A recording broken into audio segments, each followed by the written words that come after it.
আমরা নাকি সিঙ্গাপুর হয়ে গেছি। এতগুলো বাচ্চা মরলে সিঙ্গাপুরে একটা মন্ত্রীও পদত্যাগ করতো না? প্রতিটা লাশের বিপরীতে আমরা জবাবদিহিতা চাই, প্রতিটা গুলিবদ্ধ দেহের বিপরীতে আমরা বিচার চাই। কোনো মা, কোনো বাবা এই হত্যাকাণ্ড দেখার পরে, কোনো ভাই, কোনো বোন এই হত্যাকাণ্ড দেখার পরে শান্তিতে থাকতে পারবে না।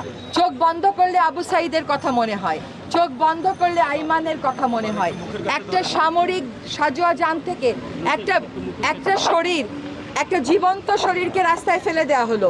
সে জীবিত ছিল, তাকে ডাক্তারের কাছে নিয়ে যাওয়া হলো না।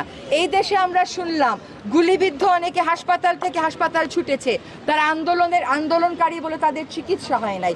ধিক্কার জানাই এই চিকিৎসা ব্যবস্থাকে, ধিক্কার জানাই এই বিচার ব্যবস্থাকে, যা আজ পর্যন্ত ন্যায়ের পথে, এই বাচ্চাগুলোর জীবনের অধিকারের পথে কোনো রকম ভূমিকা রাখেনি। প্রতিটা লাশের বিপরীতে আমরা জবাবদিহিতা চাই।